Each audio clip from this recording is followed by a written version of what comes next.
Bueno, habíamos hablado con insistencia en las últimas sesiones sobre lo que es la exploración del subsuelo y su relación con la variabilidad espacial que tiene el mismo. Y habíamos identificado algunas de las cosas que nos ayudaban a entender por qué esa variabilidad, además de los objetivos de la exploración, los cuales tenemos en esta lámina. No la vamos a ver en detalle, pero allí está cada una de las actividades asociadas con no solamente la exploración, sino todos los pasos necesarios para el diseño geotécnico y de fundaciones y cuál es la finalidad de cada uno de ellos. Habíamos hablado un poco de las características del ensayo que más utilizamos en este país, que es el ensayo de penetración normal o SPT, Standard Penetration Test. Habíamos descrito sus partes, teníamos allí a la derecha un ejemplo de cómo lo hacen en Japón, a diferencia del que está a la izquierda. Ustedes podrán haber visto, o yo les podría haber comentado, que una de las variables más importantes que tiene el ensayo de penetración normal es el roce de la cuerda con la polea, con el malacate, y eso también está asociado con la edad de la cuerda. Los japoneses, para evitarse ese problema, desarrollaron un sistema que permite desactivar automáticamente el mecanismo que levanta el martillo y lo deja caer en forma libre, y así se eliminan esa variable. Habíamos descrito las partes de la cuchara. La ventaja de este ensayo es que permite tener una muestra del suelo y examinarla y llevarla al laboratorio.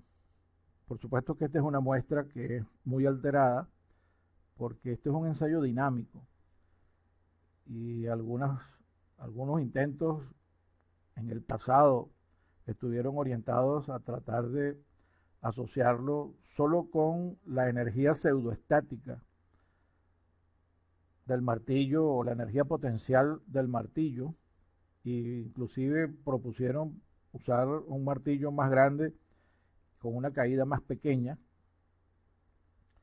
pero el proceso dinámico cambia cuando esas condiciones son así. Los estudios detallados luego de el análisis paso a paso y puntualmente en la zona en donde se da el golpe y el viaje de la onda, etcétera, en el grupo de barras permitieron identificar que no es lo mismo y hay que hacer el ensayo tal como dice la norma que se haga, de manera que sea aplicable para todas las correlaciones que están disponibles en la literatura basadas en este ensayo. Ahí tienen algunos de los parámetros que discutimos que eran los más importantes. Tienen el diámetro de la perforación, la longitud de las barras, el uso de los retenedores para impedir que el suelo se salga, sobre todo cuando es un suelo granular, el tipo de martillo, como ya les comenté, y lo que incluye el yunque donde él golpea y el peso del mismo y la longitud, la altura de caída y las pérdidas en el sistema, la energía en el proceso de Inca, que entre otros está asociado con la edad de la cuerda y la fricción, los esfuerzos que hay en la masa de suelos. No es lo mismo cuando la perforación está a 2 metros que cuando está a 20 metros. Y entonces eso genera factores de corrección para el número de golpes que vimos que ahí tienen una lámina en donde está uno de los más novedosos, el que proponen los profesores Idris y Boulanger desde el año 2014, que lo han hecho bastante, digamos, detallado y lo hacen en algunos casos un poco engorroso porque hay algunas variables que están correlacionadas entre sí. Hay variables que están dentro de de su misma ecuación. Entonces hay que hacer un proceso iterativo en algunos casos. Eso es objeto de digamos, casi que medio curso completo, ¿no? Para poder entender este procedimiento, pero lo bueno es que ustedes lo entienden y se lo pueden entonces exigir a las personas con las que ustedes tengan contratación y estar alerta pues de que se estén haciendo bien las correcciones. Hablamos de las muestras tomadas con tubo de pared delgada que están orientadas a obtener pues mejor calidad en el suelo que se obtiene desde el punto de vista de poder ensayarlo, variando lo menor posible la estructura original del suelo. Y este aplica principalmente para suelos con plasticidad, para arcillas. El problema con las arenas es que la arena cambia muy fácilmente su estructura y cuando uno la está transportando, continúa ese proceso. Con la arcilla, si uno es cuidadoso, eso es mucho menor. Y hay procedimientos para corregir en el laboratorio el efecto de la perturbación, simplemente por consolidación. O sea, se consolida el suelo un poco más y él vuelve a recuperar un poco su estructura original, aunque el esfuerzo es mayor, pero vamos a ver más adelante que hay una técnica que se ha descubierto, que es la de normalización de los parámetros de suelos, en la que si ensayamos el suelo a una presión mayor, luego podemos, aplicando otras presiones, obtener los parámetros que necesitamos para el diseño, ¿no? Y eso optimiza pues el número de muestras que hay que ensayar en el laboratorio. Vamos a ver un poquito más adelante de nuevo, cuando hablemos de la caracterización en más detalle, los tipos de ensayo que le podemos hacer a las arcillas con la veleta de mano, que se llama Torvein, y la veleta de laboratorio y la veleta en sitio. Ahí tenemos los distintos ejemplares de cómo lucen esos elementos y cómo se utilizan en el laboratorio o en el campo. Hablamos también de la forma de presentar la información geotécnica y esta planilla en particular es una de las que a mí me parece que es bastante completa y muy orientadora en el sentido de describir de un brochazo todo lo que hay en el suelo, sobre todo en esta parte que describe la granulometría, utilizando los esquemas y la forma en que convencionalmente se deben representar los tipos de suelo. Cada fracción de lo que está puesto allí nos da una idea de cuál es el tipo de suelo que predomina, ¿no? Y luego tenemos las distintas variables, la humedad, el número de golpes. Y esta es muy buena porque nos da también los parámetros de resistencia comparados con las humedades, que ya vamos a ver también cómo influye eso en el comportamiento del suelo. Ahí está la forma en que convencionalmente es aceptado internacionalmente cómo representar cada tipo de suelo. No podemos estar inventándolo, tenemos que utilizar esos tipos de esquemas. Y abajo nos da una clasificación con relación a algunos ensayos para describir cuál es la consistencia del material. Hablamos un poco también del cono. Originalmente se le llamaba el cono holandés, ahora se llama el cono de penetración, al cual al original se le agregaron entonces unas piedras porosas para determinar la presión de poro a medida que avanza la probeta, y que los resultados se presentan generalmente de esta forma, en donde hay un gráfico que está en línea continua para la resistencia de la punta y está otro para la camisa o la fricción. Fíjense que aquí lo que tienen es la punta y luego una manga, que es la camisa que se desliza posterior. Entonces primero avanza la punta y luego se baja la manga.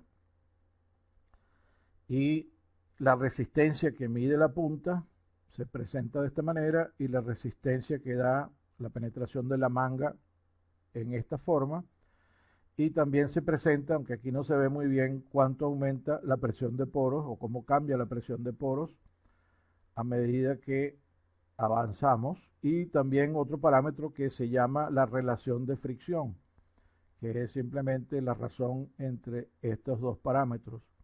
Y aquí arriba hay una escala que nos dice cuánto es el valor de cada uno de esos parámetros. Hay algunos que tienen inclusive para medir la inclinación, para saber si la probeta está actuando realmente en forma vertical o se está desviando de la vertical.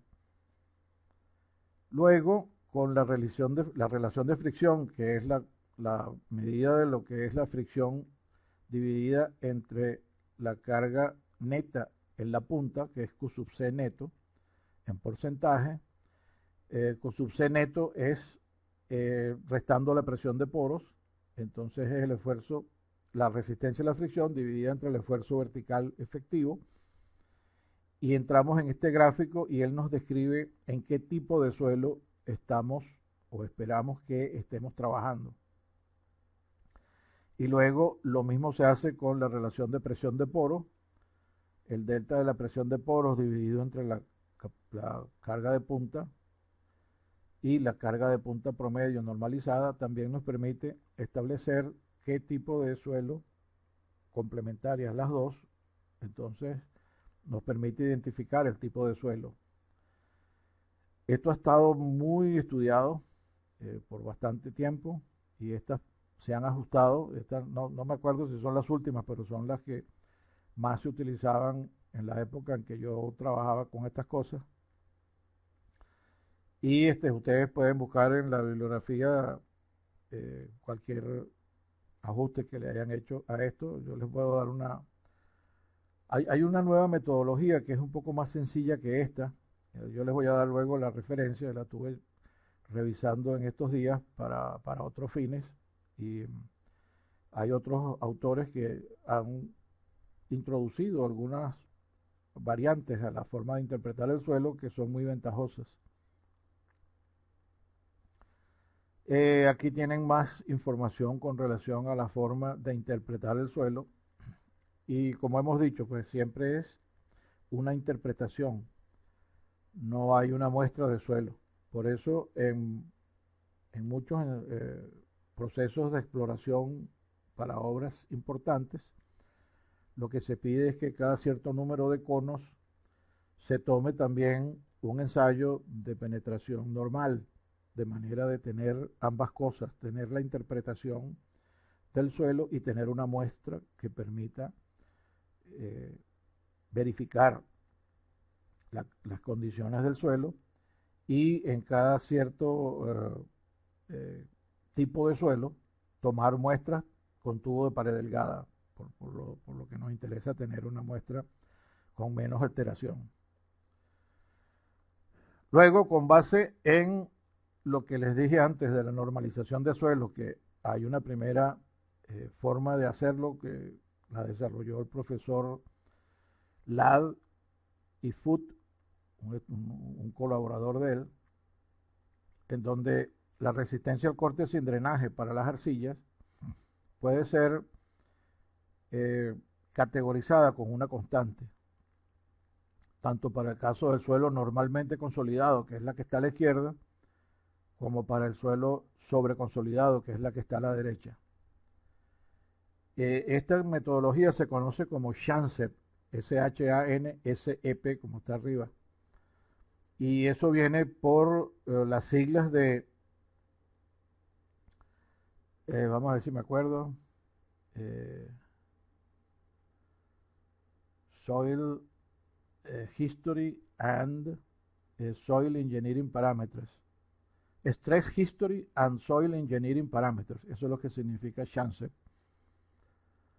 Esto después en algunos trabajos que yo he realizado tiene una limitante con relación a el ángulo de fricción y las características del suelo, pero es un método que está ampliamente difundido y utilizado en todos los procesos de exploración, tanto en tierra como en aguas. Ok, aplica para dos tipos de ensayos para poder caracterizar, tanto ensayos de corte simple, que se llama DSS, que no es lo mismo que el ensayo de corte directo. El ensayo de corte simple es un ensayo que le induce una deformación cortante al suelo y no obliga a un corte por un plano determinado, que es lo que hace el ensayo de corte directo. Es bueno que tengan eso claro, ¿no? Ahora más tarde vamos a hablar un poquito más de eso. Y también para ensayos triaxiales. Fíjense que los valores de los parámetros de las constantes no son iguales, porque eso tiene que ver con la dirección en que se aplican los ensayos, que el suelo tiene variabilidad en los parámetros que se obtienen dependiendo de si es un tipo de ensayo o es otro, ¿no? Eso es la anisotropía del suelo. Luego, entonces, para completar el proceso de caracterización, se utiliza esas ecuaciones que les dije antes con los datos en profundidad, como en este caso. Aquí ustedes tienen un gráfico donde tienen la resistencia al corte no drenado de la arcilla, por aquí tienen la profundidad, y aquí tienen las diferentes líneas que describen esas ecuaciones para el caso normalmente consolidado, que es OCR igual a 1, o el OCR igual a 2, o el OCR igual a 3, o igual a 4. Y aquí están, digamos, los intervalos en los cuales se obtienen los resultados tomados del cono, en este caso, aplicando esta ecuación que está acá, para OCR igual a 1, que dice que la resistencia al corte sin drenaje es la resistencia de punta neta menos el esfuerzo efectivo vertical dividido entre un factor NK, y ese factor NK oscila entre 15 y 20. Y aquí es donde empiezan un poco los problemas, ¿no? Hay que calibrar los equipos para cada tipo de suelo, y esto es una tarea que es un poquito demandante de tiempo y de esfuerzo. Y la resistencia al corte sin drenaje por el método es este que está aquí, como ya vimos la de Chance, que para los ensayos de corte simple el parámetro que se usa constante es 0,22, este es el esfuerzo promedio, y este es el exponente del OCR. Aquí está otro gráfico en donde se determina, comparando con los ensayos de consolidación, dónde está el rango de variabilidad del nivel de sobreconsolidación del suelo con profundidad, y esta es la ecuación también, depende de la carga de punta neta dividida entre el esfuerzo confinante. Este es un esfuerzo promedio, P es sigma 1 más sigma 3 entre 2, o sigma 1 más sigma 2 más sigma 3 entre 3, depende de cómo usted quiera interpretar, pero en general esto es algo que denota cuánto es el confinamiento promedio que tiene el suelo o con el que usted va a trabajar, y esto es otra constante que hay que utilizar allí también para poder calibrar estos tipos de resultados. Para el caso de las arenas, entonces hay correlaciones con la densidad relativa y la profundidad. Pues la densidad relativa también depende del nivel de confinamiento y de la historia de esfuerzos del suelo. Entonces aquí tenemos una normalizada donde nos dice la resistencia de punta del cono en megapascales, y tomando en cuenta el esfuerzo confinante, cuánto es o debemos esperar que sea la densidad relativa dependiendo de la profundidad y del valor de la resistencia de punta del cono. Y aquí abajo hay unos gráficos que se usan mucho para diseño de obras, particularmente costa afuera, porque estas son de la API RP2A, que es una norma que se utiliza mucho para trabajo costa afuera, sobre todo para el diseño de pilotes, que tienen una desviación bastante fuerte. Yo después les puedo mostrar una lámina que yo he estado haciendo investigaciones recientes en donde observamos la variabilidad de lo que es el ángulo de fricción con la densidad relativa, y esto tiene pues ese inconveniente. Este tipo de tabla nos dan tanto el ángulo de fricción del suelo como el ángulo de fricción entre el suelo y el pilote. La mayoría de los casos lo que toman es este ángulo como el ángulo de fricción menos 5 grados. Luego tenemos algunos rangos para poder ayudarnos a interpretar y a tener una idea de cuáles son los parámetros que tiene el suelo y entonces así verificar cómo están dando los ensayos de laboratorio. Esto también tiene, digamos, una gran dispersión. Como ustedes pueden ver ahí, los ángulos son muy variables, pero son unos indicativos que podemos utilizar no para diseño, sino para verificar la consistencia de la información, que es una de las cosas más importantes que tenemos que hacer cuando recibimos un estudio de suelos. La exploración geofísica, también hablamos un poco de ella, porque últimamente se ha vuelto muy común el uso de parámetros geofísicos para establecer los parámetros básicos fundamentales del suelo a bajas deformaciones, que son importantes porque el suelo no tiene una respuesta lineal, sino que tiene una respuesta hiperbólica, y eso implica que en el inicio tiene unos valores de los parámetros, como el módulo de Young, por ejemplo, que es uno de los más importantes, o el módulo cortante, y entonces esos parámetros varían con el nivel de deformación al que se está sometiendo al suelo. Entonces siempre es importante para caracterizar bien el suelo cuánto es el valor del parámetro básico a pequeñas deformaciones, porque describe el inicio de la curva hiperbólica, que es muy importante para después poder establecer la forma en que esa curva se desarrolla.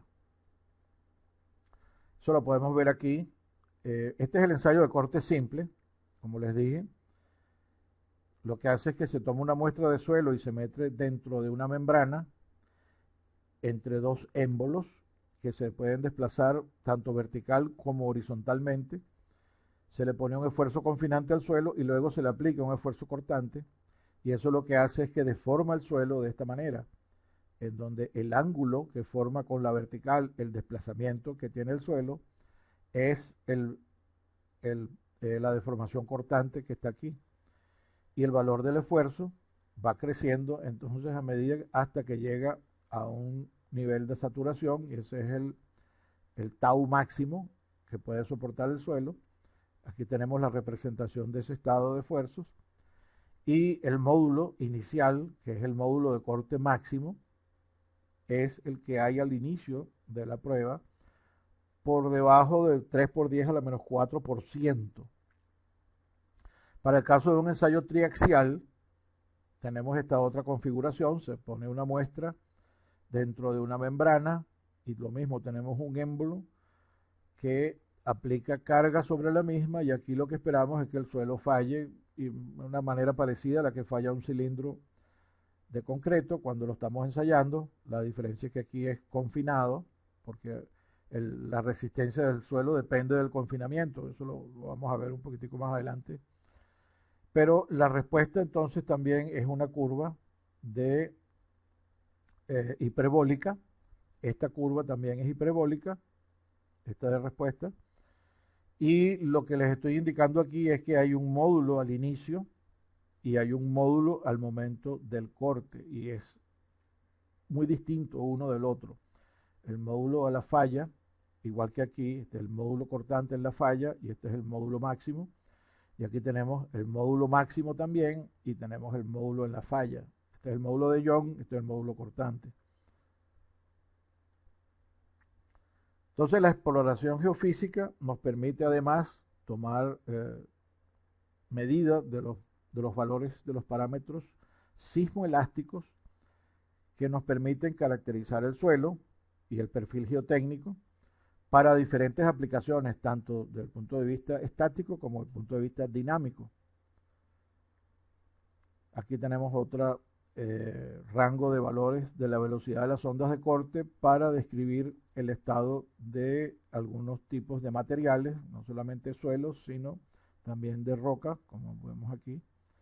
Fíjense que los valores pueden ser tan bajos para una arena suelta entre 150 a 500 metros por segundo, comparado con el del granito, por ejemplo, que es de 4.000 a 6.000, y la cuarcita, que es de 6.000 a 7.500 metros por segundo.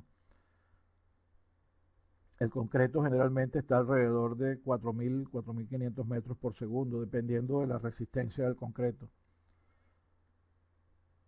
Los ensayos geofísicos hay varias maneras de ejecutarlos. Algunas son con un dispositivo en superficie, que se llama un dispositivo de refracción, en donde se da un golpe en una fuente y se ponen geófonos en la superficie del terreno que permiten medir la llegada de las ondas a través de los diferentes estratos, dependiendo de la velocidad de cada uno de ellos, y se puede hacer un gráfico que define el espesor y la velocidad promedio en cada uno de esos estratos. Esto es un ensayo muy utilizado y da unos muy buenos resultados. Y el módulo máximo es simplemente la densidad del suelo, no el peso unitario, la densidad multiplicada por la velocidad de las ondas de corte al cuadrado. Hay otra forma de realizar el ensayo, que es colocando entonces en un pozo la fuente y colocar a la misma profundidad un receptor. Se hace entonces la excitación aquí en la fuente y se mide cuánto es el tiempo de llegada al receptor. Puede hacerse con un solo receptor o puede hacerse con dos receptores para tener la variabilidad espacial de la que hemos estado hablando, porque dependiendo de la naturaleza del suelo, entonces de esta manera con dos receptores podemos evaluar la variabilidad a distancias pequeñas. Como comentamos la vez pasada, esto puede tener un nivel de variabilidad y a medida que aumentamos la distancia, el nivel de variabilidad de los parámetros puede cambiar. Otra forma de ejecutar el ensayo es poniendo la fuente en el fondo y el receptor en el tope. Esta variación se conoce como el uphole, o hacia arriba en el hoyo. Y esta otra, que también es muy común, que es poner la fuente en la superficie y el receptor en el fondo del pozo, es el downhole, o hacia abajo en el hoyo. La caracterización entonces con la dinámica de la exploración sísmica tiene entonces una representación de esta manera. Se da una velocidad promedio para cada estrato y eso nos permite entonces tener una idea de cuál es el parámetro de, bien sea del módulo cortante o del módulo de Young, a pequeñas deformaciones, que es de gran utilidad. Aquí hay entonces algunas ecuaciones que permiten establecer con base en otros parámetros, cuando no podemos hacer, o para ayudarnos en la interpretación de zonas muy extensas, cuál podría ser el valor de la velocidad de las ondas de cortes basado en el número de golpes del ensayo SPT. Ese n que está allí debe ser el número de golpes corregido en la mayoría de los casos. Es bueno que siempre chequeen cuál es el parámetro que exige cada uno de esos métodos. Y ellos dan valores que son, digamos, ampliamente aceptados también en la literatura. Y lo ideal es tratar de aplicar varios de esos criterios para luego obtener el promedio que sea representativo de varios ensayos de las pruebas que estamos haciendo de penetración normal en este caso. También hay algunas con la resistencia de punta del cono, que aunque no la tengo aquí, la pueden conseguir en la literatura. Y aquí están también otros, nuevamente, rangos de los parámetros que pueden ustedes estimar con base en la velocidad de las ondas de corte obtenida de manera indirecta. Luego hablamos un poco de la caracterización, que dijimos en detalle, pues poniendo aquí un ejemplo de un ensayo de corte tipo triaxial, que la forma es una hipérbola, y cuando cambia la relación de vacíos, en este caso, que puede estar asociada con el aumento del esfuerzo confinante o con la forma en que preparamos la muestra. Por eso es que hay que ser muy cuidadoso con los ensayos de arena, porque algunos parámetros como la densidad relativa pueden variar no solamente con el esfuerzo confinante. En la medida que yo preparo una muestra más suelta y la confino, estoy cambiando la relación de vacíos, pero yo puedo preparar una muestra a una relación de vacíos diferente y aplicarle otros valores o el mismo valor de esfuerzo confinante, y la respuesta no necesariamente es igual. Después les voy a hablar un poco sobre eso, porque las últimas investigaciones que hemos estado haciendo nos indican que yo puedo obtener una relación de una densidad relativa preparando una muestra, vamos a suponer, a una densidad relativa baja, y la confino y aumento la densidad relativa, porque ahora las partículas están más unidas entre sí. Pero la estructura que tiene el suelo está más asociada con la relación de vacíos que yo logré al momento de preparar la muestra. Por lo que si yo llego con una muestra que está a 40% de densidad relativa, confinándola un poco más, comparada con otra muestra que yo preparo de una vez a una densidad relativa de 40%, cuando digo un número estoy hablando del porcentaje, los dos van a tener una respuesta diferente, porque la relación de vacíos en cada uno de esos casos es distinta al inicio, y por ende la estructura del suelo que estamos utilizando en la partida del ensayo es diferente. Y en el primer caso, cuando yo la preparo suelta y la confino, aunque cambié la densidad relativa, porque yo obligué a que los granos se juntaran más, la estructura interna que tienen los granos está controlada por la forma en que fueron preparados a 20%, mientras que en el segundo caso, cuando la preparé a 40%, la estructura que tiene el suelo es distinta. Más adelante vamos a ver esto en más detalle en otra lámina. El punto aquí es que yo tengo entonces, cualquiera que sean los dos casos, si yo tengo un cambio en la relación de vacíos, tengo un tipo de respuesta en un caso y otro tipo de respuesta cuando lo tengo con mayor confinamiento. Esto es asumiendo que yo tenía una muestra que preparé a una densidad relativa,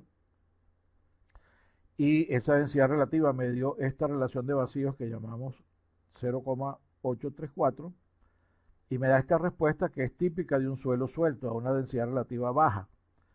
Si yo lo confino a un esfuerzo más grande, entonces la respuesta va a ser un poco más, digamos, empinada, y me va a llegar a esfuerzos, a los mismos niveles de deformación, esfuerzos mayores, porque el suelo está confinado. Y esta es la diferencia entonces en estos dos casos. Sin embargo, tanto para arenas como para arcilla, lo que se ha encontrado es, puesto aquí en forma esquemática simplificada, es que si yo tengo tres muestras que preparé con el debido cuidado y la tengo bien sea de arcillas o de arenas, con la misma estructura, y le hago un ensayo a un nivel de confinamiento 1, a un nivel de confinamiento 2 y a un nivel de confinamiento 3, que está dado aquí por los puntos de partida de estas trayectorias de esfuerzo totales. Entonces, el que está confinado a menor esfuerzo tiene una respuesta más plana, como ya lo conversamos antes. A medida que aumenta el confinamiento, la respuesta empieza a tener un poquito más de desarrollo de resistencia al corte, y para la muestra que está a mayor confinamiento tiene una respuesta que es mucho más fuerte, o sea, desarrolla mucho más resistencia al corte. Pero lo que se ha encontrado es que si cada una de estas curvas la dividimos por el esfuerzo de confinamiento, entonces las tres curvas convergen en una sola.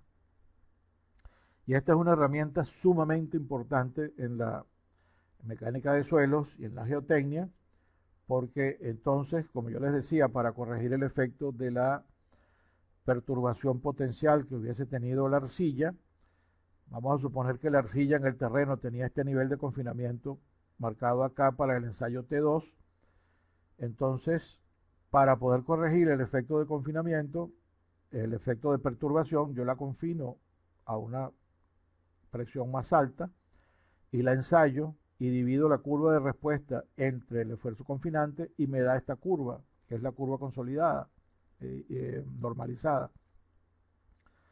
Y luego, si yo le aplico el mismo nivel de esfuerzo que tenía en el sitio, yo voy a obtener esta segunda curva, que aunque no la estoy ensayando en el laboratorio, eso es lo que yo esperaría del suelo, y eso se toma así en la práctica convencional, que uno puede entonces definir cuál es la curva de respuesta que va a tener en el sitio, tomando en consideración esta gran propiedad que tiene el suelo de la normalización de los parámetros.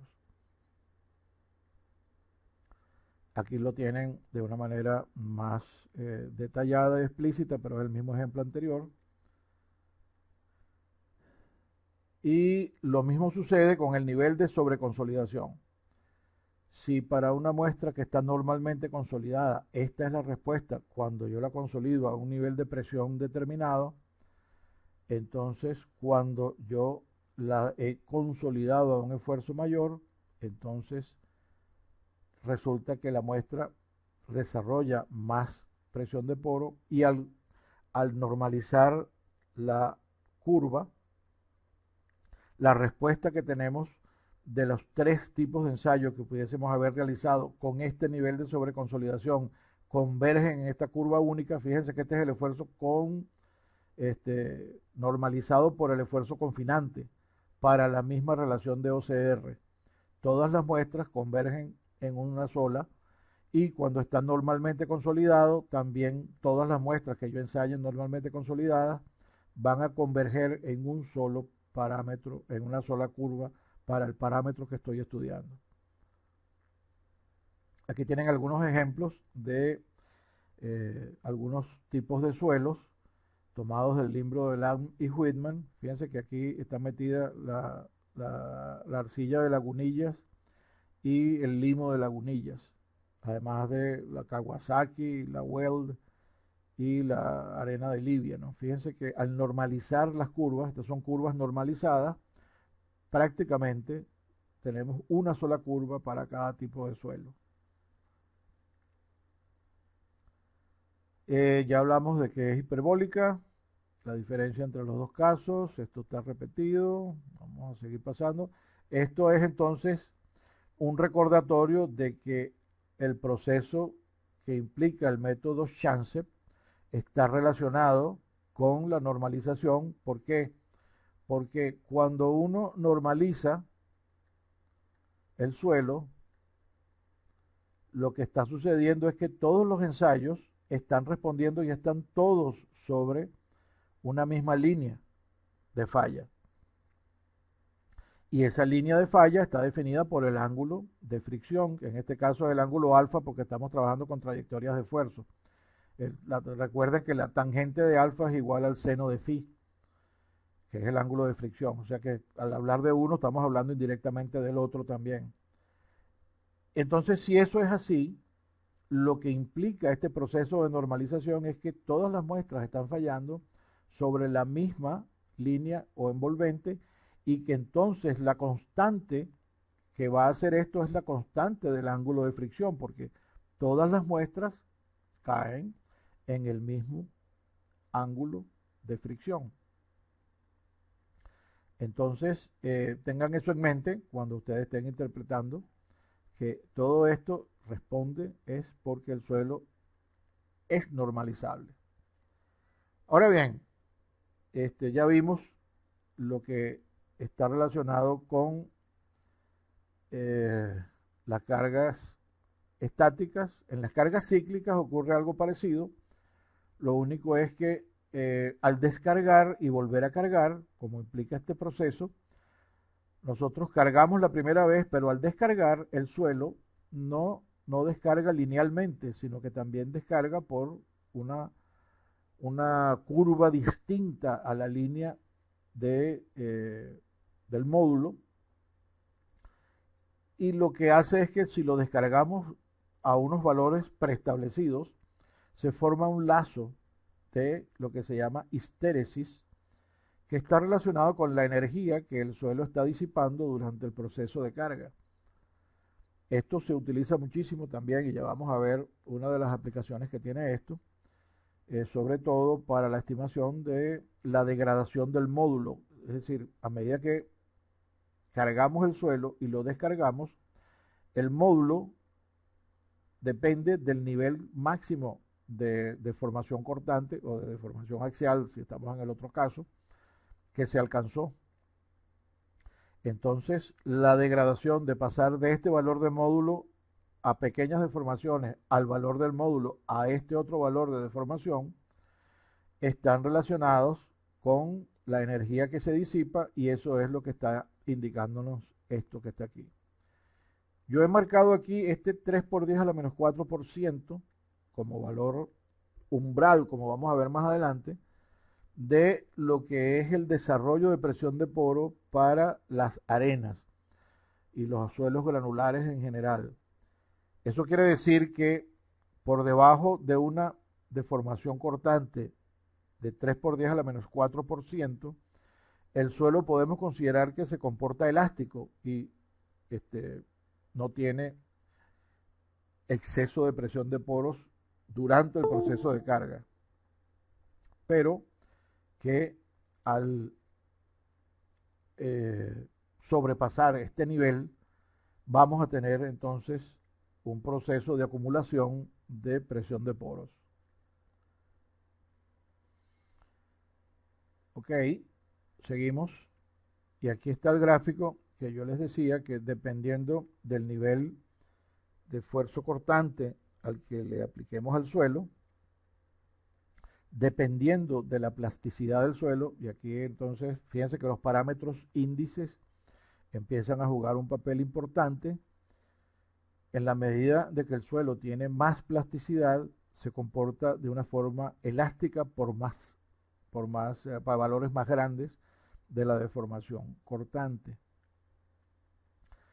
Y los que tienen plasticidad cero, como las arenas y los limos, tienen curvas que están más cercanas a este valor que estamos indicando aquí con 0, en donde hay mucho más deformación, mucho más degradación del módulo para un mismo nivel de deformación cortante.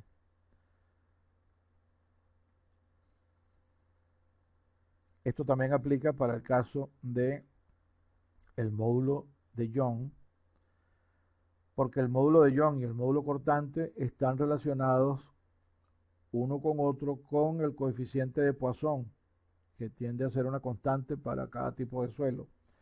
Entonces, este tipo de gráfico de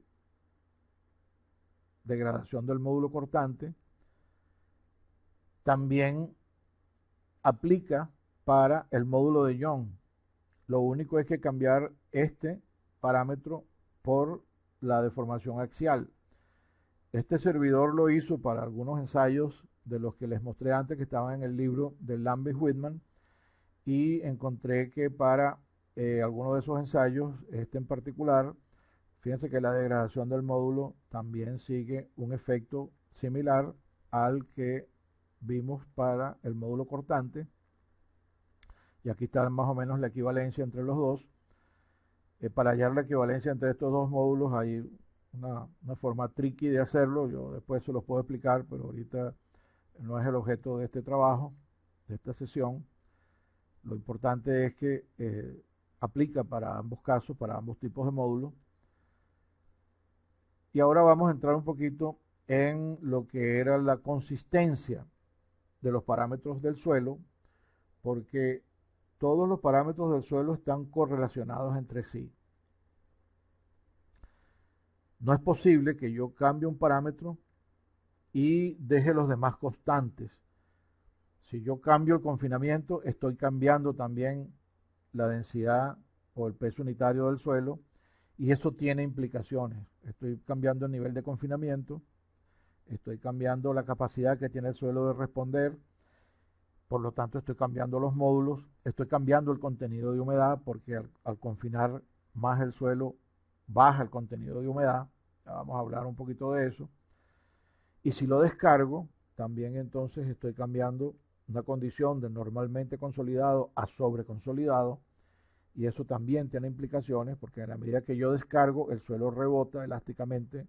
Hay una parte del suelo que rebota elástica y una parte del suelo que se pierde como deformación plástica. Ahorita no vamos a entrar en detalle de eso tampoco, pero es bueno que ustedes lo sepan que eso ocurre. De tal manera que nosotros tenemos que tratar de evaluar la consistencia entre todos los parámetros. Eso lo podemos ver acá. Esto es una curva típica de consolidación en la cual hemos cambiado el eje vertical. En lugar de relación de vacíos, que es lo convencional, la dividimos entre la gravedad específica, y si el suelo está confinado, como dice aquí arriba, está saturado, entonces hay una correlación básica que nos dice que la gravedad específica por la humedad es igual a la saturación por la relación de vacíos. Si el suelo está saturado, entonces la humedad es igual a la relación de vacíos dividida por la gravedad específica. Y esto es un parámetro mucho más útil porque nosotros le determinamos la humedad a todos los suelos y es uno de los ensayos más comunes y típicos de todas las muestras que uno recupera. Lo que pasa es que tenemos la mala fortuna de que los padres que iniciaron los estudios de la mecánica de suelos utilizaron la relación de vacíos. Es que bueno, porque es un parámetro que es más relacionado con el suelo, entre comillas, pero no es el de uso más común. Hay que hacer algunos cálculos para llegar a él. Mientras que la humedad, si el suelo está saturado, tenemos esta ventaja. Y entonces además aquí podemos indicar dónde está el límite líquido y dónde está el límite plástico. Y tenemos entonces la curva virgen del suelo relacionada con la humedad, que nos da un poco más de claridad con relación a las condiciones en que está el suelo, porque sabemos que mientras el suelo tiene más humedad, está más blando. Cuando está con una humedad menor, que está asociada entonces con el nivel de confinamiento que tiene el suelo, la humedad es menor y la resistencia es mayor. Entonces así podemos colocar cuánto es el rango de resistencia al corte sin drenaje para cada una de estas condiciones, y podemos a su vez dar la consistencia del suelo. Si el suelo es cercano al límite líquido, es una consistencia muy blanda, media, firme, muy firme y dura. Entonces todo eso lo podemos correlacionar, como les mostré cuando teníamos la planilla de cuánto es el valor relativo que tenemos de la resistencia al corte con relación a los límites. Eso es lo mismo que estoy diciendo aquí, y mientras más cercano estoy del límite líquido, sé que el suelo es más blando. Mientras más cercano estoy del límite plástico, sé que el suelo es más resistente. Y eso es lo que me indica aquí este rango de valores que tengo para la resistencia al corte sin drenaje. Lo mismo pasa con el peso unitario. No lo tengo puesto aquí, pero ya vamos a ver un gráfico en donde eso se puede determinar. Y lo mismo con la velocidad de las ondas de corte, que ya lo habíamos visto antes, de que para distintos niveles de la resistencia y del confinamiento y del número de golpes que está asociado con esto, podemos entonces establecer un rango para cada tipo de material. Entonces, una de las cosas importantes que tenemos que hacer es chequear cuánto es la correlación que hay entre los distintos parámetros, porque eso nos va a permitir identificar posibles anomalías en el terreno o explicar mejor por qué estamos observando la variabilidad que nos muestra el suelo en ese momento, incluyendo el caso que esté sobreconsolidado. Tenemos aquí el mismo gráfico que les mostré antes, pero tenemos además de la curva virgen, que es la de consolidación inicial. En el caso de una descarga y recompresión, ustedes saben que el suelo se descarga en forma lineal, y esto es lo que yo les decía, hay parte plástica que se pierde, pero hay una recuperación elástica que es esta, desde el punto que yo lo consolidé hasta donde estoy permitiendo el rebote. Esta parte que estoy marcando ahora es la plástica, que no se puede recuperar, pero esta es elástica y sí se puede recuperar. Y cuando volvemos a cargar el suelo, si está sobreconsolidado, la respuesta va a ser por aquí hasta que vuelve a alcanzar la curva virgen y después sigue por la curva virgen. Entonces, este es otro detalle que hay que tener presente cuando uno está interpretando los estados del suelo en el sitio, cómo va a ser la respuesta, si está normalmente consolidado o si está sobreconsolidado. Para el caso del peso unitario, hay una ecuación que está puesta aquí arriba, en donde nos correlaciona la gravedad específica con la humedad y la saturación, el peso unitario efectivo, en función de el peso unitario del agua también. Fíjense que aquí es 1, pero esto está multiplicado por gamma W, o sea que sería el peso unitario menos el peso unitario del agua. Por eso es que nos da el peso unitario efectivo. Es una manera de mostrarlo simplemente. Pero aquí podemos ver que para una condición de saturación, vamos a suponer el 100% de saturación, estamos en las curvas que está aquí abajo, que implica 100% de saturación. Fíjate que perdón, que está aquí arriba. Esto es a menor saturación. A mayor saturación estamos en la curva que está por aquí arriba. Discúlpenme esa. Y lo mismo para el caso en que aumenta la gravedad específica del suelo. Entonces, para una condición de gravedad específica y de saturación tenemos una sola curva, y para un contenido de humedad dado vamos a tener entonces un valor de peso unitario. Y si por el confinamiento resulta que estamos, vamos a suponer, un poco más arriba y tenemos un contenido de humedad menor, entonces el peso unitario en consecuencia también será menor que los que están más profundos, que tienen un contenido de humedad menor porque están más confinados. Entonces, fíjense que hay diferencia en el peso unitario debido al cambio en humedad asociado con el cambio en el confinamiento. Entonces, fíjense que todos los parámetros están correlacionados y no los podemos tirar al voleo. Tenemos que verificarlo y ver la consistencia de unos con otros. En unas investigaciones que yo he estado haciendo, eso me ha llevado a idealizar el comportamiento del suelo de esta manera. Aquí tenemos el plano que define el espacio Mort-Coulomb, en donde podemos trazar el ángulo de fricción. Aquí abajo tenemos confinamiento y relación de vacíos, o podemos cambiarlo por humedad también. Y eso nos describe la curva de consolidación.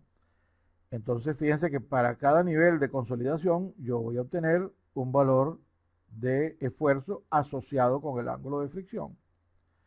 Y al colocar esto de esta manera, nos aparece un tercer plano en este lado, que es el que correlaciona la resistencia al corte con la humedad o con la relación de vacíos, y que también es única. Entonces eso nos lleva a representar el suelo de una manera que es una curva en el espacio que se proyecta en el plano E sigma como la curva de consolidación, pero en el plano de corte es como el ángulo de fricción. Y aquí tenemos entonces una representación que nos relaciona. Esta no es de uso muy común, y en algunos trabajos que yo he hecho he demostrado la importancia de este plano. Lo que nos indica es que con el cambio en contenido de humedad, uno tiene un cambio en la respuesta de resistencia al corte del suelo, y que si tiene esta representación lo puede ligar con el ángulo de fricción. Y esta representación del suelo en el espacio está relacionada con el índice de plasticidad. Es decir, si cambiamos el índice de plasticidad, cambia la colocación de la curva en el espacio y cambian los parámetros en cada uno de los planos en que eso se está proyectando. Esto, entre paréntesis, lo utilizamos en el trabajo de tesis de Ángel y Mar, y verificamos, y eso tiene muy buena correlación y aplica bastante bien. Pero esta es solamente la zona superior de lo que es la caracterización, porque tenemos entonces el cambio en esfuerzo con el cambio en relación de vacíos o humedad y el cambio en resistencia al corte. Pero dijimos que también el, el peso unitario cambiaba. Entonces, si le agregamos un eje para abajo que tenga el peso unitario, aquí la cosa se complicó un poco, pero uno puede ver el mismo efecto, ¿no? Para cada nivel de esfuerzo, yo puedo cambiar el valor del peso unitario y me da esta curva que fíjense que tiene más o menos la misma forma, aunque están invertidos los ejes, que habíamos visto antes para el peso unitario, y que entonces eso también me relaciona el peso unitario con la relación de vacíos, y al igual que me describe en la parte superior o en el espacio superior el suelo con una línea roja, aquí abajo lo describe con esta línea gris, que es entonces la parte complementaria de lo que es los parámetros de resistencia al corte con los parámetros volumétricos o índices. Y esta curva depende, como vimos antes, de la gravedad específica y de la saturación. Es decir, si tenemos una gravedad específica única para un suelo y está saturado, entonces tenemos una sola curva en el espacio que se correlaciona con cada nivel de esfuerzo para darnos un nivel de peso unitario y luego arriba un valor de resistencia al corte. Esto lo podemos entonces combinar con teorías que ya existen también para establecer la forma hiperbólica de la respuesta del suelo, que para cada confinamiento, como ya vimos, tiene un nivel de resistencia al corte diferente, si el suelo está normalmente consolidado. Esta es la ecuación que describe eso, y si nosotros volvemos a normalizar esta curva, primero la normalizamos por el esfuerzo confinante y estas tres caen en una sola. Y si después la normalizamos con relación al ángulo de fricción, porque el ángulo de fricción depende de el índice de plasticidad, aunque no se los mencioné aquí, eso también lo hemos demostrado, eso lo puedo mostrar en otras. Entonces nos da una familia de curvas doblemente normalizadas, en donde cada una de estas curvas que son normalizadas por el esfuerzo confinante, también se pueden normalizar por el índice de plasticidad que está relacionado con el ángulo de fricción. Y esto también lo demostramos con la tesis de Ángel Imar y otra tesis que hicimos antes con otros dos estudiantes que son Izarra y Donofrio. Y los resultados que obtenemos están pues a la vista en los trabajos que ellas hicieron. Aquí está como se ve la respuesta del modelo que son los puntos, con la respuesta que tiene el suelo que estábamos estudiando. En este caso tenemos el caso del suelo de Lagunillas, que son los puntos azules, y los rojos, que son los obtenidos con el modelo. Fíjense el grado de afinidad que tiene. Aquí tenemos para la de Kawasaki, también hay mucho mejor correlación en este caso, y en este otro tenemos la de Amuay, que también la tenían en el libro de Lamy Whitman, y fíjense que también la respuesta es bastante buena. Y esta es la curva, la arcilla azul de Boston, el Boston Blue Clay. Fíjense que también da una respuesta bastante buena. Este es para ensayos triaxiales y para ensayos de corte simple, que fueron los que trabajamos más en la tesis de Ángel Imar. También tenemos que hay una excelente respuesta, no solo en el nivel de el espacio de esfuerzo de formación, sino también para la respuesta de la presión de poro. Esta es la respuesta de esfuerzo de formación y esta es la respuesta de presión de poro. Porque curiosamente lo que demostramos en este trabajo con Ángel Imar es que, al igual que la curva de esfuerzo de formación es hiperbólica, la curva de desarrollo de la presión de poros también es una hipérbola. y lo único que hay que hacer es ajustar los parámetros para obtener el valor de esa curva con los mismos parámetros. Ahora vamos a entrar un poco en lo que nos ampliaba el tema de caracterización para estudiar un poco lo que es la licuación. Y lo primero que les quiero aclarar es que cualquier tipo de carga no drenada, bien sea monotónica o cíclica, aplicada a un suelo granular, puede conducir a la licuación del suelo.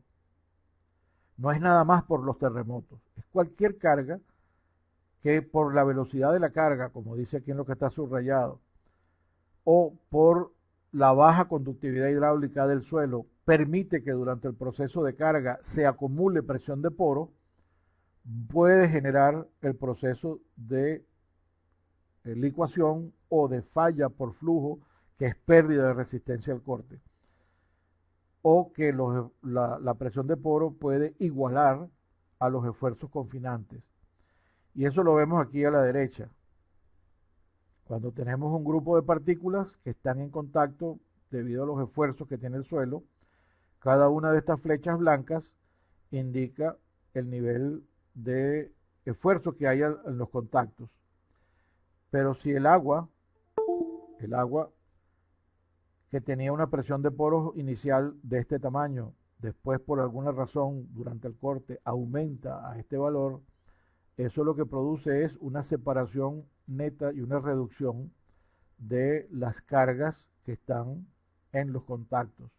Y si esas cargas se pierden totalmente, o esas fuerzas de contacto se pierden, entonces se pierde la estructura del suelo y el suelo puede moverse de una manera como un fluido si se le permite. Y eso es lo que es el proceso de licuación. Fíjense que yo puedo inclusive con una carga, con un flujo vertical, hacer que esas cargas disminuyan. Vamos a suponer que tenemos un acuífero que se recargó mucho y cambiaron las condiciones, y ahora ese acuífero al recargarse me está induciendo un aumento de la presión de poros en un estrato que está en un valle más abajo. Entonces lo que va a ocurrir es que ese suelo que antes estaba estable, al aumentar la presión de poro por efecto de infiltración de agua en el acuífero, se va a perder, y es lo que generalmente llama la gente por ahí arena movediza, que está asociada con un incremento de la presión de poros, pero por infiltración de agua. Fíjense que entonces no es nada más por un terremoto, hay otras causas potenciales para la pérdida de la resistencia al corte y la capacidad de tomar más esfuerzos por el suelo debido al aumento de la presión de poro.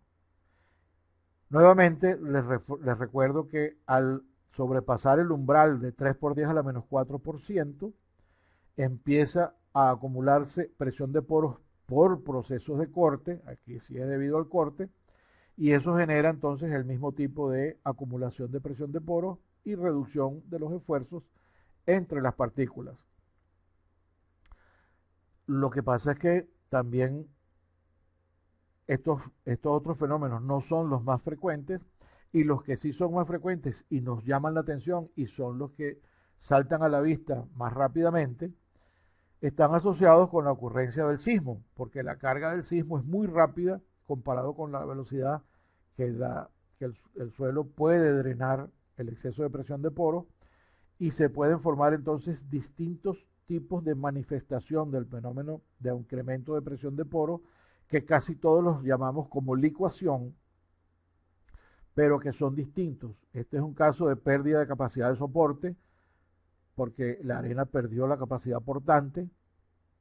Pudo haber un proceso de falla por flujo, que es lo que generalmente se piensa que pasó aquí en Niigata.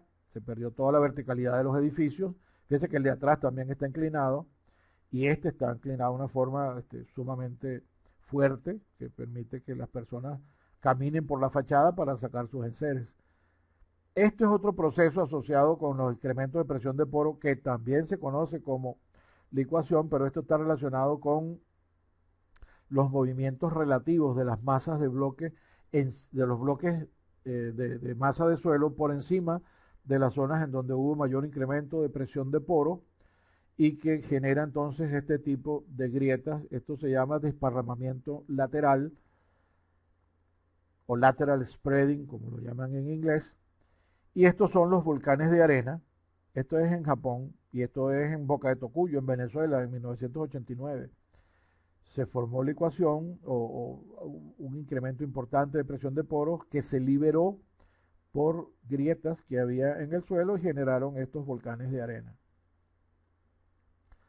Entonces la primera forma de categorizar la licuación con respecto a las cargas de terremotos, insisto, es el efecto de caracterización geológica, en donde lo que se ha encontrado por estudios detallados que ha hecho el profesor Ambresis es que a medida que aumenta la distancia epicentral se consigue un límite para las distintas magnitudes en donde se ha observado que hay licuación.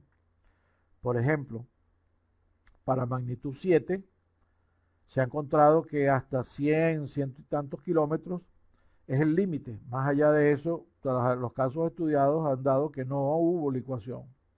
Los casos negros son los que hubo licuación, los casos abiertos no hay licuación.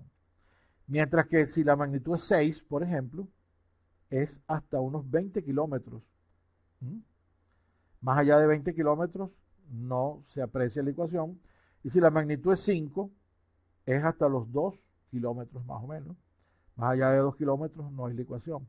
Pero si la magnitud es 8, puede llegar hasta un poco más, un poco por encima de los 300 kilómetros más o menos. Entonces, esta es una primera indicación de cuánto es la distancia hasta la que podemos estar esperando que ocurra licuación, dependiendo de la magnitud del sismo. Pero esto es muy grueso, hay que entonces estudiar un poquito más en detalle a qué se debe el proceso de licuación. Y aquí les voy a explicar un poquito la diferencia entre lo que es la colocación de la arena y cuál es la estructura que tiene la arena. Fíjense que la arena la podemos categorizar, generalmente se hace con una relación de vacíos máxima y una relación de vacíos mínima. Eso da el rango de densidad relativa que tiene la arena. Pero que nosotros, si le aplicamos otras técnicas, podemos llegar a tener densificaciones más allá de lo que categorizamos convencionalmente como la relación de vacíos mínima. Y eso sucede porque al aplicarle esfuerzo cortante a la arena, la tendencia general es que la arena se comprima, busque un mejor arreglo. Llega un momento en que si la arena está muy suelta, al aplicarle un ciclo, esto es un ciclo de carga, esta es la deformación cortante para un lado y para el otro, esto es un ensayo de corte simple. Si le aplicamos un primer ciclo de carga, entonces lo que observamos es que todo es compresión, ¿verdad? Y le damos para el otro lado y entonces empezamos a observar que en el siguiente ciclo la arena sigue la tendencia a bajar la relación de vacío y que entonces alcanza un estado en donde ya el arreglo de los granos es un poquito mejor que el que tenía antes. Y eso genera que cuando vuelvo a cargar en esta dirección, fíjense que hay un poco de aumento de la relación de vacío a medida que progresa el esfuerzo o la deformación cortante. Pero cuando lo descargamos, vuelve otra vez a tratar de adquirir un arreglo mejor de los granos y así sucesivamente. Fíjense que entonces en los ciclos siguientes a ese proceso, cada vez que aplicamos un esfuerzo o una deformación cortante en cualquiera de las dos direcciones, hay un aumento porque ahí lo que estamos produciendo es que los granos cabalguen uno sobre otro, pero que al descargar entonces se empaqueten un poco mejor. Y fíjense que al aumentar el número de ciclos, 8, 10, 20, 50 y llegas hasta 1000 ciclos, ese proceso siempre hace que al final de los ciclos la arena siga con una tendencia a un mejor empaquetamiento, aunque lleves 10.000 ciclos. Pero al aplicarle una carga o un nivel de deformación, ella va a aumentar el volumen y después lo va a comprimir otra vez.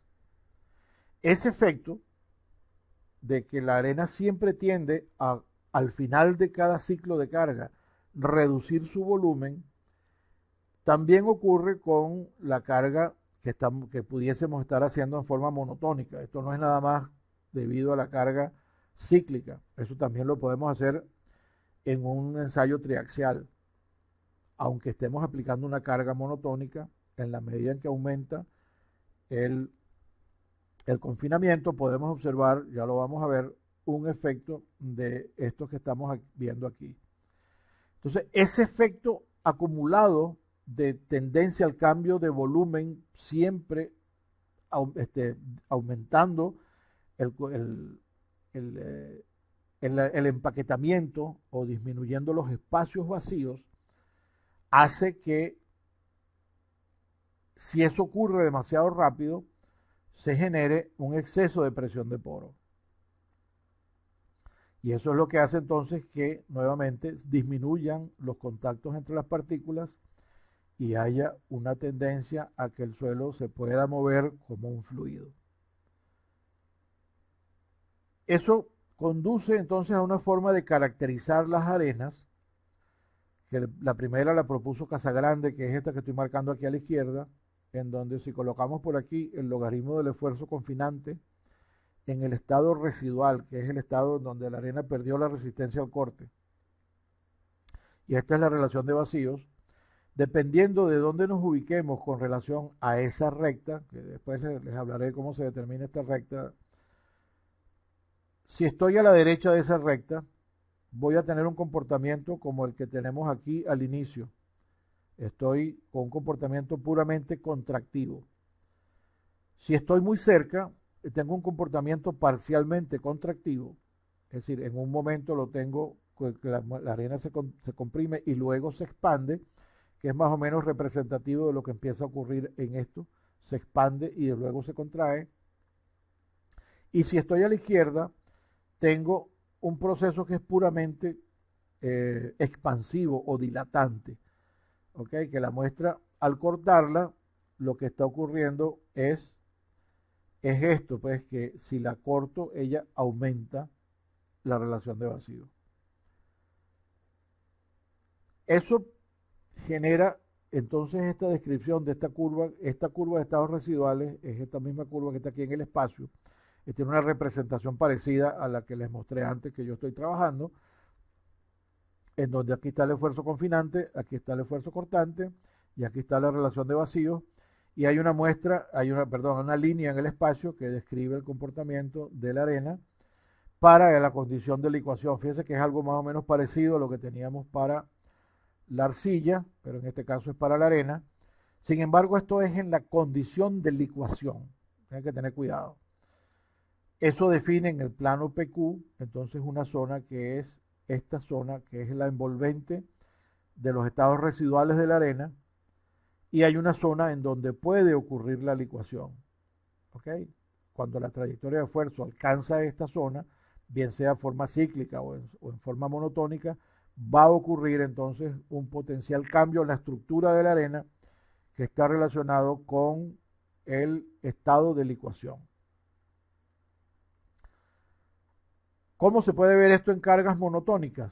Bueno, aquí tenemos 3 casos tomados del trabajo de Ishihara y Verdugo, en donde este es el comportamiento en trayectoria de esfuerzo de arenas que son totalmente contractivas.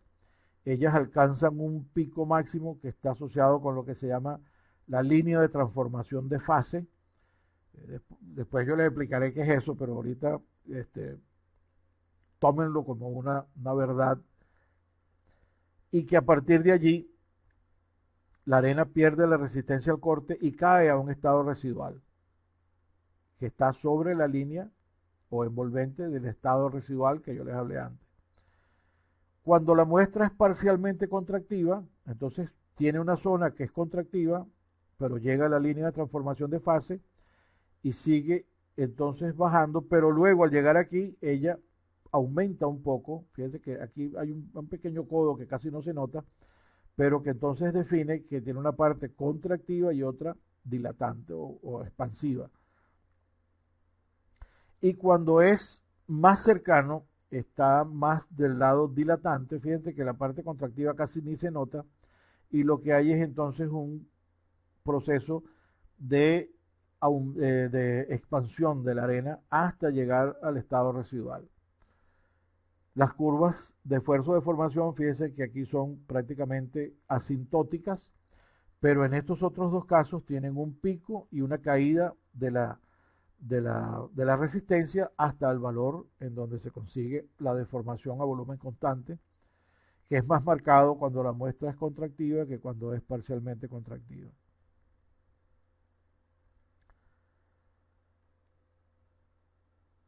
Entonces, esto lo podemos llevar al estado de análisis para lo que pasa con una carga cíclica, como ya les había explicado antes, que hay una degradación del módulo y que en la medida que el confinamiento es mayor, puede tener un, un lazo de histéresis más pequeño, el confinamiento menor tiene un lazo de histéresis más grandes. Esto también aplica a los parámetros del índice de plasticidad de la arena, de la arcilla, perdón. Y que entonces aquí tenemos el resumen. Hay una degradación del módulo de corte a medida que aumenta el esfuerzo, la deformación cortante, y hay un aumento de el amortiguamiento que está definido por el área que está contenida dentro del lazo de histéresis. Yo les había dicho que eso está relacionado con la energía. Eso es la energía que se disipa, que se conoce como el amortiguamiento o damping en inglés. Y a medida que aumenta el valor de la deformación cortante, aumenta entonces el nivel del lazo y aumenta entonces la energía que se va a disipar. Y aquí está, como habíamos visto antes, para distintos valores del índice de plasticidad, cómo se degradan las curvas. Y aquí muestran cómo aumenta el amortiguamiento con el aumento de la deformación cortante. Como la mayoría de los casos asociados con la licuación se estudiaron para casos de sismos, entonces lo que se hizo fue empezar a estudiar en el laboratorio qué pasaba con las muestras que son sometidas a cargas cíclicas. Y lo que encontraron es que, como vimos antes, el número de ciclos es importante, porque a medida que aumentan los ciclos, sigue aumentando el proceso de tendencia de la arena a confinarse, y entonces para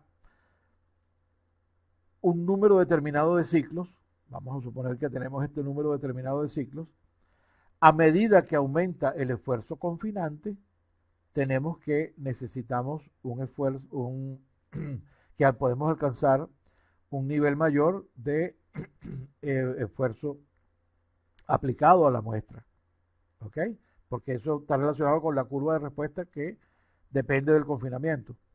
Pero si tenemos un mismo nivel de esfuerzo, un nivel de esfuerzo permanente, entonces necesitamos un número de ciclos cada vez mayor para obtener entonces el mismo nivel de desarrollo de presión de poro o de desarrollo de presión de poro durante el ensayo. Entonces, de allí se definieron dos parámetros que son el número de ciclos que se necesita para resistir el proceso de carga y el número de ciclos que en realidad le estoy aplicando a la muestra. ¿Ok? Esto lo fueron los primeros ensayos. Y se desarrolló un procedimiento que toma en cuenta esos dos parámetros. Uno se llamó CRR y el otro es CSR. Aquí está la forma en que se determina cada uno de ellos. No nos vamos a meter en detalle en este proceso, pero lo que les quiero decir es que el esfuerzo cíclico está está relacionado con el esfuerzo máximo que puede generar el sismo, y al multiplicarlo por 0,65 da un promedio para transformarlo eh, en un ensayo como este, que tenemos un nivel dado promedio de esfuerzo cíclico, y que entonces a medida que yo le doy más ciclos, yo tengo un incremento de la presión de poros, y que entonces al multiplicarlo por el esfuerzo total y por un factor de reducción que está relacionado con la pérdida de energía por la deformación del suelo y el amortiguamiento del suelo, yo obtengo lo que sería el equivalente del esfuerzo cíclico promedio que se le está aplicando al suelo, equivalente a a una magnitud que determina el número de ciclos. Es decir, en estos ensayos, con el número de ciclos variable y un determinado nivel de esfuerzo cortante que le estoy aplicando, yo al aumentar el número de ciclos estoy aumentando el valor de la presión de poro. Y eso es lo que me está diciendo esta forma de calcular. Entonces, de esa manera, yo calculo por un lado el CRR y por otro lado el CSR, que fueron los dos parámetros que definimos antes, CSR y CRR, que nos permiten entonces entrar con el CSR y la magnitud del sismo en este gráfico, en donde también se ha conseguido un límite, como en el caso anterior de la geología, pero en este caso, en lugar de la distancia, lo que tengo es, aquí en lugar de la magnitud, tengo la magnitud, pero también con el nivel de esfuerzo que le estoy aplicando, y en este caso tengo el número de golpes que tiene el suelo, que como ya vimos, a mayor número de golpes, más denso es el suelo, y me da entonces, esto es la susceptibilidad, y esto es el nivel de carga que yo le estoy colocando. Entonces, si resulta que yo estoy en un suelo que tiene 20 golpes y le aplico un terremoto de un nivel bajo de CSR, pues no obtengo licuación. Pero si el nivel del terremoto es alto, el nivel de CSR es este que está aquí arriba, pues entonces estoy en la zona en donde el suelo licúa. Y esta línea aplica para la magnitud de 7,5. Para corregir la posición de esta línea, o mejor dicho, corregir el CSR y hacerlo equivalente a 7,5, han desarrollado unos factores de corrección que permiten llevar de CSR cualquiera a de magnitud cualquiera a CSR de magnitud 7,5, y evaluar entonces en este gráfico cuál es mi susceptibilidad a la licuación. Este fue el método original desarrollado por C.D. Idris en 1975, 71 y modificado en el 85, pero que después ahora lo mejoraron Idris y Boulanger en el 2014. Pero esta es la forma en que ellos inicialmente hicieron eso. Ahora hay un método más sofisticado que ellos tienen para calcular con el número de golpes corregidos, etcétera, todas estas cosas. Fíjate que aquí era N160 y ahora es N160 más las otras implicaciones que ellos le pusieron para mejorar el cálculo del N160, pero que básicamente es el mismo concepto, ¿ok? Y luego lo que se detectó es que, no lo puse aquí, pero esto es para arena limpia. Si la arena tiene finos, entonces esta curva se mueve hacia la izquierda. El suelo se hace más resistente en la medida que tiene más finos. Y entonces, aquí está. En la medida que tiene más finos, la curva se corre hacia la izquierda. Sí la había puesto, pero no me acordaba. Y es el mismo procedimiento. Y lo que quiere decir es que para el mismo nivel equivalente de arena limpia, ahora si tengo una arena con 35% de finos, necesito un nivel mucho mayor de el que necesitaba cuando la arena estaba limpia, del valor de CSR, para que haya licuación. Aquí está el procedimiento de Idris y Boulanger, no nos vamos a meter en eso, ustedes lo estudian y después si tienen alguna pregunta lo conversamos. Y vamos a ver finalmente cómo mejoramos el suelo en caso de que vayamos a hacer una obra importante y detectemos de que hay unos estratos licuables. Uno de los métodos más utilizados consiste en densificar el suelo utilizando sondas, bien sea una sonda vibratoria sola o vibratoria con un jet de agua.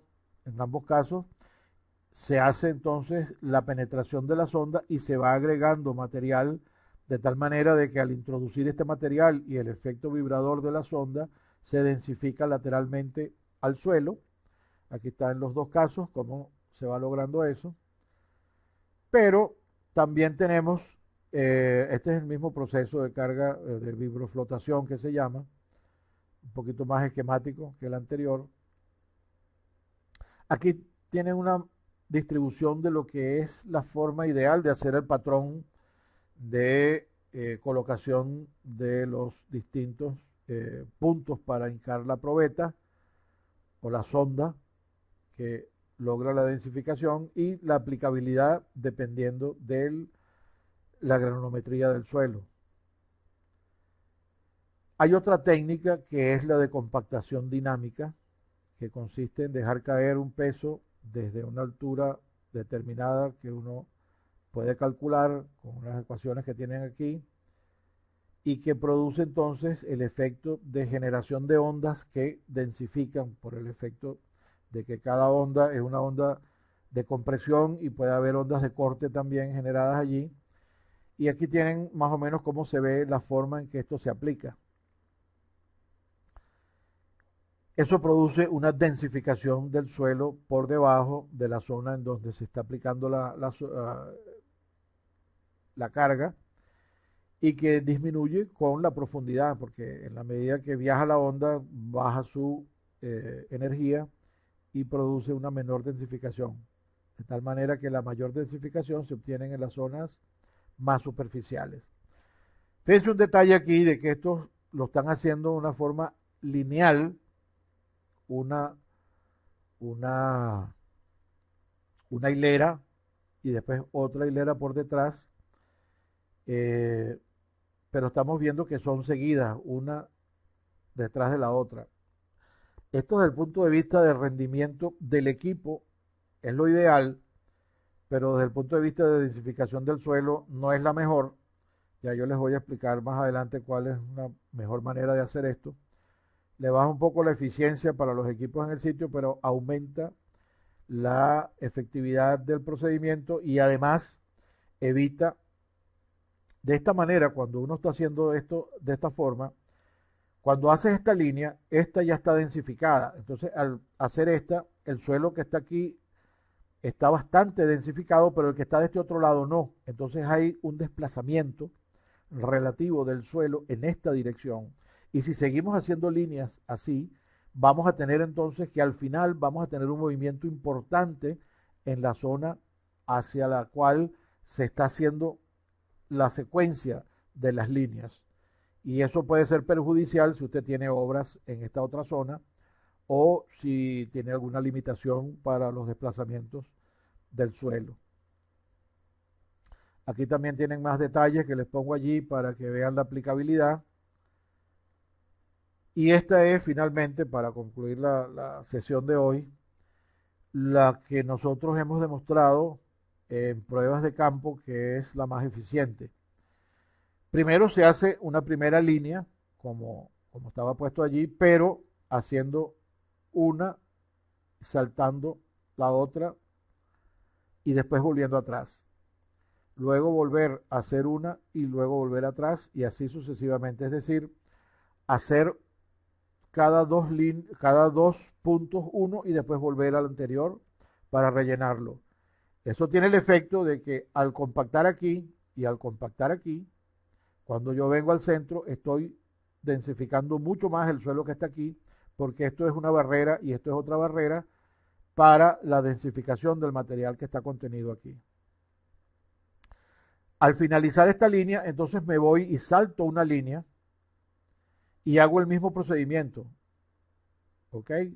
Dejando una de por medio y después vuelvo a la del centro, porque así estoy haciendo el equivalente a lo que estoy haciendo dejando una de por medio, lo mismo con las líneas, y entonces cuando yo hago esta línea, está toda esta línea densificada, está toda esta línea densificada, y la densificación que logro con esta última y nueva línea es mucho mayor que la que hubiera logrado si lo voy haciendo en forma secuencial. De tal manera que entonces de allí vuelvo otra vez y me salto una línea que no estaba hecha, ¿ok? Hago esa y después vuelvo a la del centro y así sucesivamente. Este procedimiento nos da las mayores densidades en sitio que somos capaces o que seríamos capaces de obtener en comparación con el método tradicional, que puede ser con el mismo tres bolillos y la cosa que la gente está acostumbrada, pero haciéndolo de esta manera, saltando uno para generar barreras que permitan una mejor densificación del material. Esto es todo lo que teníamos para la sesión de hoy.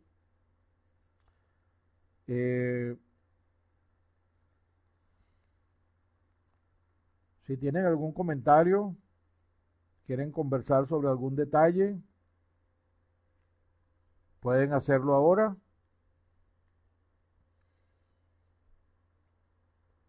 ¿Qué les ha parecido esta sesión?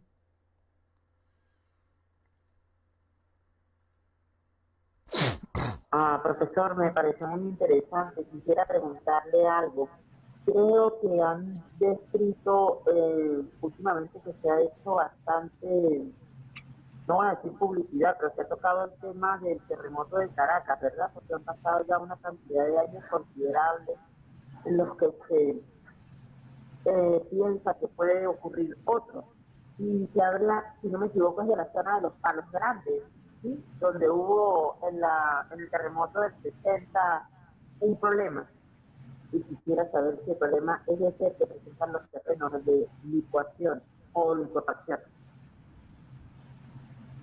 Bueno, efectivamente, eh, buen punto, María Gabriela.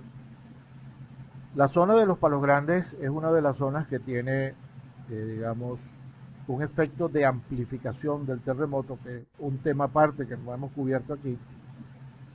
Ese sería objeto prácticamente de otro curso, pero que efectivamente puede generar incremento en la intensidad y en la potencia del terremoto eh, debido a sus condiciones locales. Sin embargo, allí las velocidades de las ondas de corte en los estratos de suelo no son tan bajas. Si mal no recuerdo, están por encima de los 600 metros por segundo, y como vimos, la licuación es para arcillas o arenas que son con baja velocidad de onda. Entonces yo no esperaría que hubiese mayores problemas de licuación debido al aumento excesivo de presión de poro en muchas zonas. Sin embargo, por la inclinación que hay ahí de los estratos, pudiese ser que en algunos se generara algo de exceso de presión de poro y que ocurriese algún fenómeno como el que vimos de desparramamiento lateral local, que es otro de los efectos que se asocia con el incremento de presión de poro y que mucha gente lo tiende a asociar también con licuación. Adelante, José.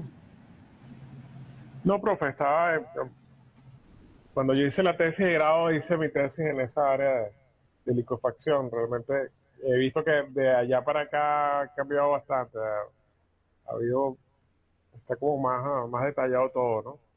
Y ahí en el grupo de WhatsApp envié unos videos de YouTube que tengo un primo trabajando en Guyana.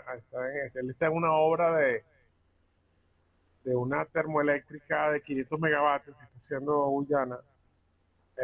Y me dice que están haciendo una mejora del suelo y están colocando como una especie de canal, de canaletas que las entierran y luego cargan el terreno con montañas de arena, con arena hasta 9 metros de arena. y ese terreno va drenando y los asentamientos ya van por el orden de 1.6 metros. Eso tiene un nombre, él me lo pasó, el procedimiento que están haciendo, ¿no? Me acordé ahorita cuando usted estaba comentando del tema de la educación. Y luego me dice que remueven esa arena y luego hacen unos pilotes. Pero creo que esos pilotes es algo como el mejoramiento que usted planteó, que nos explicó ahorita en la clase. No sé si tiene conocimiento de ese método de mejoramiento del suelo que le acabo de comentar. De todas maneras, mandé los videos en el grupo. ¿Y tú sabes si es en arcillas o lo que está mejorando son arcillas o son arenas? Eh, él no es ingeniero civil, él es planificador. No sabe, pero yo infiero que son arenas. Que son arenas. Bueno, ahí hay dos detalles. El primer proceso que tú describiste es un proceso de precarga y con disipación de presión de poros. Y ese Correcto. generalmente se utiliza, yo no sé qué profundidad tiene esa zanja que tú dices que están haciendo, pero allí es preferible colocar elementos para incrementar el drenaje y se usa principalmente para arcillas, porque cuando uno le coloca una carga a la arcilla de esa altura que tú estás diciendo, aumentas el esfuerzo y lo que estás haciendo es preconsolidar la arcilla. Y si luego retiras el material, entonces estás logrando que la arcilla quede sobreconsolidada, en cuyo caso su respuesta va a ser elástica. Y puede ser que en esta zona haya las dos cosas, haya arcillas y haya arenas, en cuyo caso entonces se justificaría un proceso combinado, en donde la precarga que estás describiendo ayude a consolidar la arcilla y luego la colocación de los pilotes ayude a densificar la arena de las columnas de piedra, pues que me estás diciendo que creo que es lo que están haciendo, o columnas Sí. de arena. Entonces se logra un efecto combinado. Quizás sea esa la situación. Sí, yo conozco ambos métodos y por lo que tú me dices, trato de inferir cuál es el tipo de material. Si puedes conseguir esa información para la próxima sesión, lo podemos conversar en más detalle. Sí, lo que pasa es que, claro, él está, como le expliqué, él está planificador y me comenta y le dije, pasa información, pero todavía no me ha pasado específicamente del proyecto, pues solamente algunos videos referenciales que son videos comerciales de las empresas que hacen esos trabajos. Ok, muchas gracias. A ¿Alguien usted, más? gracias, profe.